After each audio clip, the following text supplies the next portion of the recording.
Hello everyone. Where is the greatness of man heading? Where are we being led? Where is our consciousness?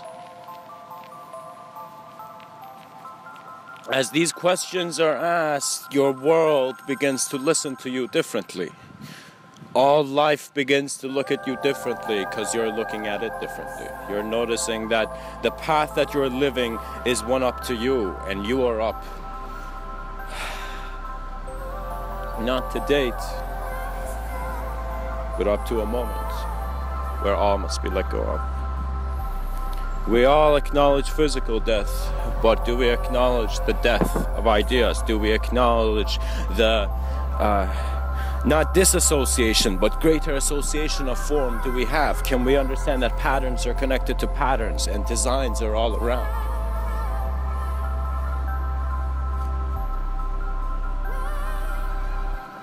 Can man see where he is? Because some men look so deeply that every being suffering is them. Your compassion is never for you, it is for your world.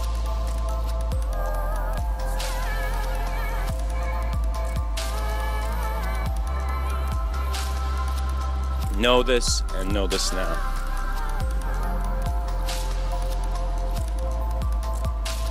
Greatness can be said to be where the greatest vision of man is carrying him. And as we look at where the greatest vision of man originates, it is never only in the realms of rationality. It moves out of our linear sense of story and character that we are, and it turns into how we are experiencing the world around us. But also the world we are in and within.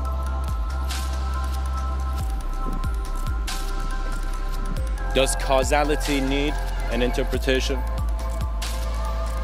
Does your state of being need to be named? Does an idea need to maintain the physical? Or was life always there to do the work?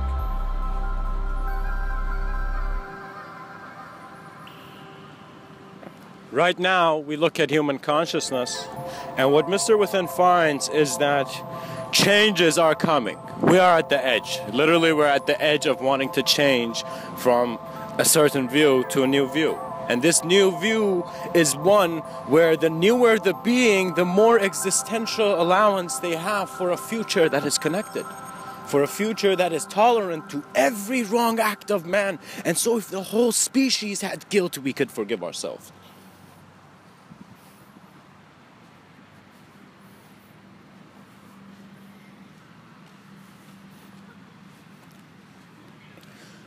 Find yourself in clarity before a world is introduced.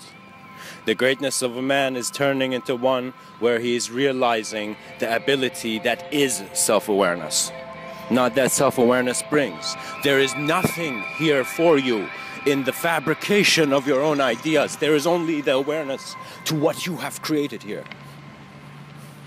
You were looking for the Creator, you were looking for God. It is everywhere. It is everywhere. It is within you. It is that which is here. Do not dare to segment space and time.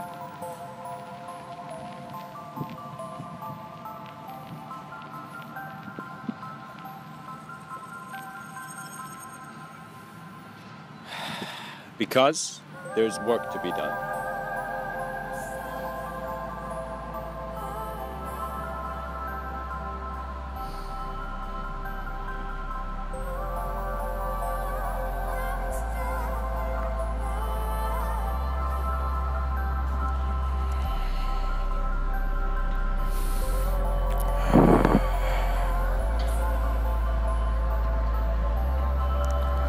Look at what is preserving you. Look at your systems of existence. Look at how you are identifying with existence. Look at identification. Do not delay in awareness and clarity. Clarity is something that needs to be present in an instant, and it is your centering beyond space and time as the knower of the life that you are. Do not speak about this. It is undefinable, and even poets through their madness, through their infinite madness, have tried to touch it, but they cannot. Because it is of a transcendental quality of what is within you. The reason you can go there is because you have the ticket. It is an aspect of your experience. It is your awareness to how experience can be many worlds, and it is only simply man's ability to stand up from an ape and to see that there's no one standing but the whole cosmos. And it's a very huge function. It is self-awareness to the fact that we can touch infinity and realize we were untouched. The nature of your being is being made from your choices. You have a free will in your existential reality as well, and how your plane of existence manifests to you. The free will that you were looking for and you thought you have, all those rights you wanted, all that freedom you wanted, it is all now here to raise your consciousness. It is here to give you the existential allowance to see beyond what you have seen, for that is what evolution means. That is what transcendence means. We are looking for great leaders. We need to just look at how our nature of physicality is transitioning. And then from that transition, we will know that the leaders of man were always life and how it moved. And so a man who could dance with life, a man who could tune into the harmonies of his being, which are found through his silent and still moments in all the movements that have been right and wrong. You become the gaze of a vision unborn and clear.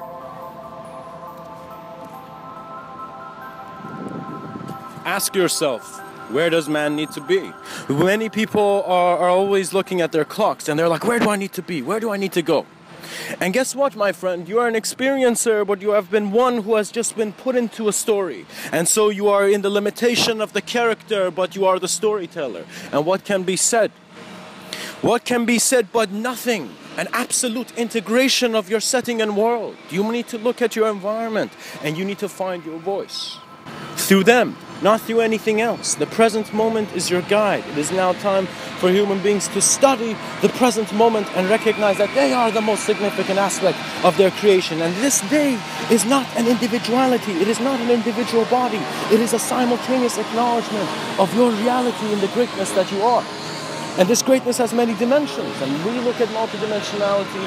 And right now, man is a baby stepping out of a cradle. He's trying to find his way out of his darkness. He's trying to see if an afterlife requires one where it is, there's the existential responsibility of putting that intention there. We need to look at what needs to be done. Man needs to become aware of his cellular planes, because if he does not, he is not adjusting and allowing the natural transitions of life to occur. What that means is, like, the greatest man known is perhaps not the man who had the most abundance, most wealth, and did the most things, but the man who did the least and observed the least. The man who stood under that waterfall and recognized this is the pressure of the world. This is where form has come. And so perhaps you may wonder who would be insane enough to go sit down under a waterfall, but you will see that if you do, there's an aspect of you that will be under such physical pressure that you will see that you cannot maintain yourself as an idea who is trying to stay alive. You become the life that is. You become the inspiration that has kept your form. Wait.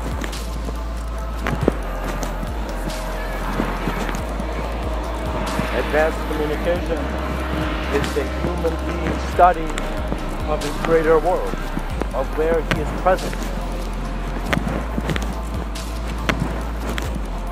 If there's the consideration that we have different states of being, that means you have a simultaneous awareness and ability to be an experience of different aspects of your self-consideration.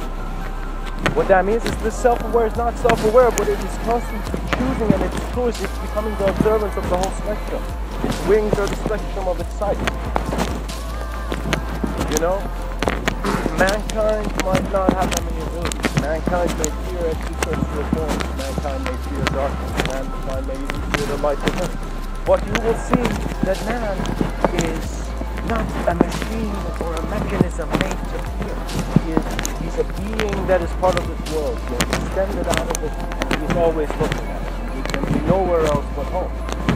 An existential home, where you're aware of the subtlety of existence. You're realizing that construction worker has to wear the world It's just there to show you how at the end all deconstructs. And so a man who looks at death before death has looked at him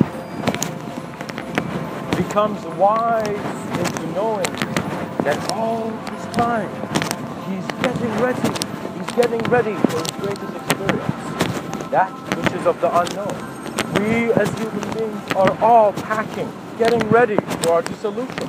From the minute we are born, we're just preparing, getting ready. We're telling stories to ourselves and wondering if our stories are true. We create egos, identities, and wonder about our truth. Because the origination of a sound and its awareness was a language all beings could speak. We are more than vibration. That is something to see. There are many paths the world has taken. If you were to observe the human species, just the human civilization, we can see that it's had very similar patterns in thought, but its advancement of patterns has reduced. What that means is you must not seek more the ability or how-to guides to what to do. You must first seek the greatest purpose of why something needs to be purposeful. And in seeing that, your scale has changed. You're no longer someone trying to make money. You're that man trying to live completely, fully, with experiential value and any other value chosen to be considered as consideration. In other words, your awareness to it as something that you are aware of. Many people do not take an existential responsibility for their emptiness. What that means is there are moments you have observed of human nature where it does not need to be constantly an interpretation. It is there. It could be the silence of the bird on the branch, or it could be the growl of the tiger. It could be anything. That awareness shows you that in a world where we are looking for freedom, the freedom is now moving into other dimensions as well. We want freedom to work with subtler planes. We want freedom to explore reality. We want freedom to not know what we have done, which is our conditioning. But if you are willing as a being not to surrender to anybody, but surrender to yourself, all that you know, to see what else you know, you will see that you have become the most meditative gaze to your own understanding. You're no longer standing under anything, but realizing the wakefulness that has kept going on.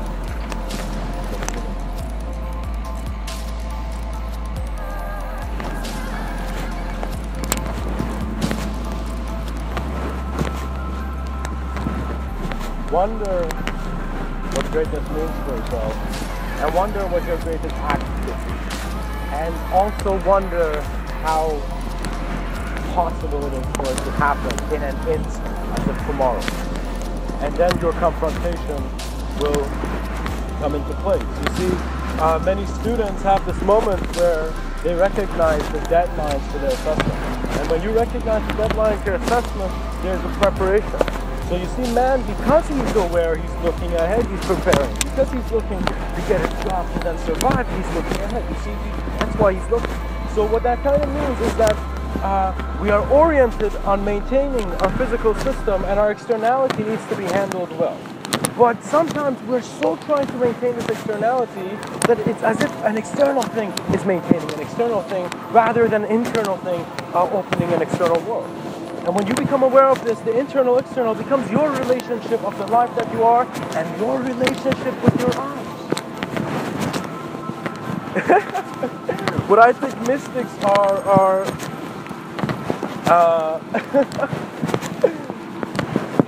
love gurus for your relationships with your eyes. They're here to show you that you need to observe for yourself experientially, essentially, and very directly what you are. And as you see what you are, then you begin to see what you can be in your vision. You no longer need permission from anyone else. You are found in your presence. See that you are kept by you. There are moments that time and space will shift for you, but you must have the decency to allow it to manifest as it does. What that means is when I become very clear, when I become very empty, when in my silence and stillness there's a transcendental smile, I begin to see that when someone comes and speaks to me and they begin talking about things, their sense of space and time is of course different than mine, but I can perceive it exactly because my sense of space and time is not interpreting too much. It is there, it is present. So I am no longer a machine where neurons are just designed well. I am realizing the abstraction in my mind is abstract for a reason, and so I do not need to dull down what is so bright. It is my experiential knowing that is guiding me. It seems that so many people say they're looking for things to have. Eternity seems to be sought for through love, through other beings, through other things, through other moments. But what other moment is there than your current moment? And you will see you are the passage of your experience. And so I thought I had a choice, but my moment of presence, my existence, my experiential standing really sees that the whole of it is the consideration of the next step. I trust my intuition. It's innately within me. A part of me is aware of my whole moment, and so the steps are already taken. And so man is an individual idea, and the dreamer you know, it's like we can't go from the dream to complete mindfulness. We gotta dream a bit less to see that there's something like this.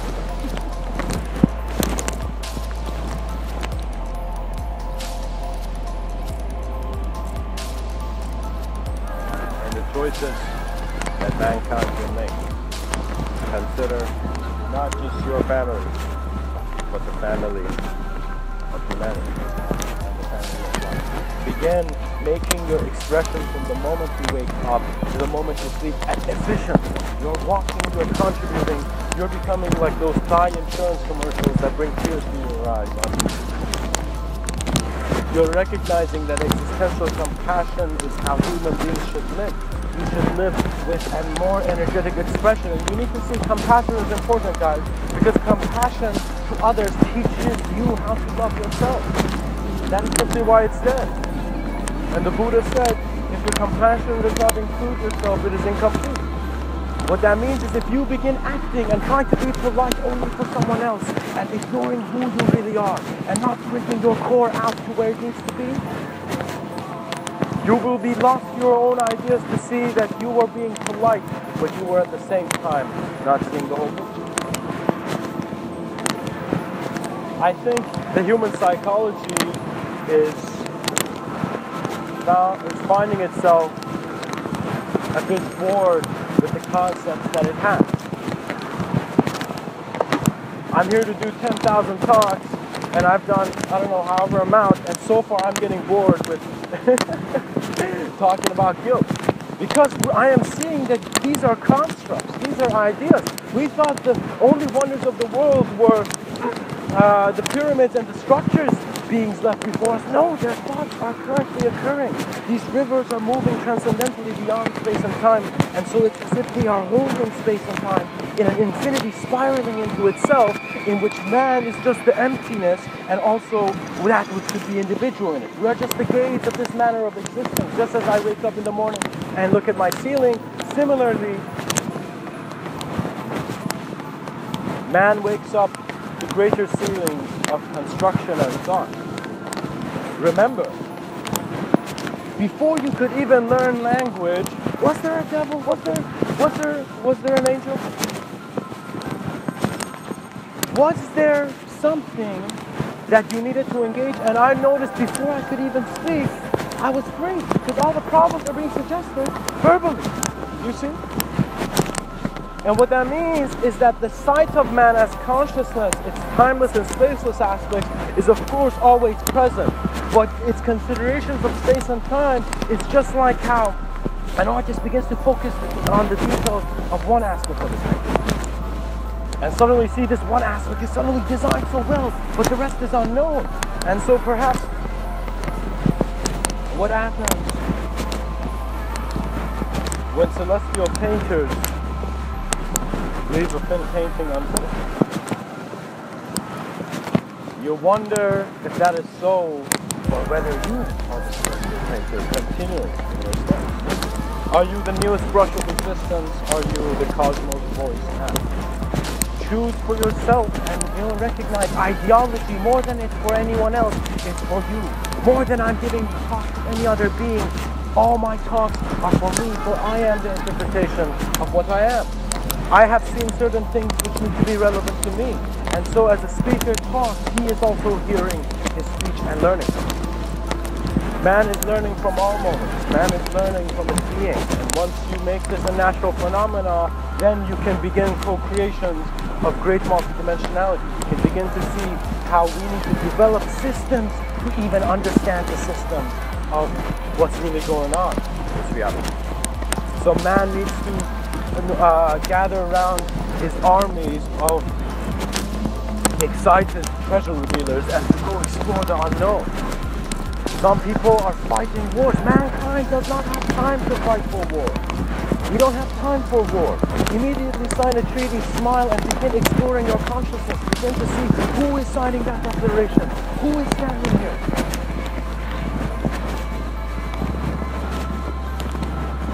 Tell me if the fruit of the tree was a mistake when the tree was kept there by conception.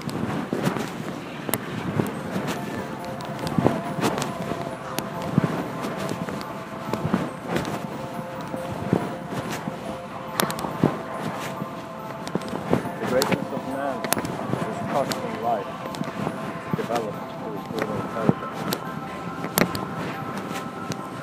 We are free when we recognize we are changed. And we are no longer chained to an individuality that has to be too solid, because very humorously and consciously we have recognized that self-awareness is at first an individual existential responsibility, but then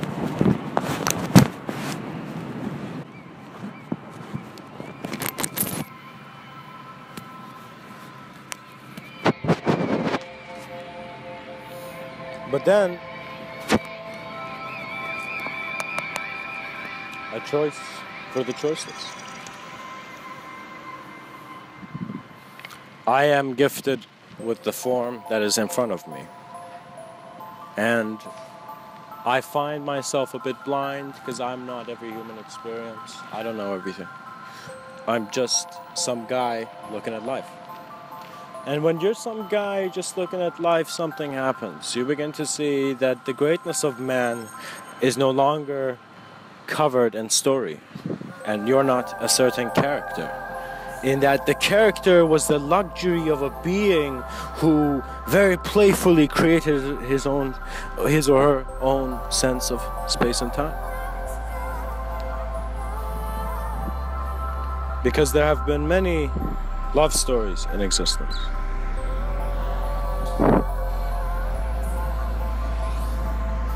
But very few who could shake all reality.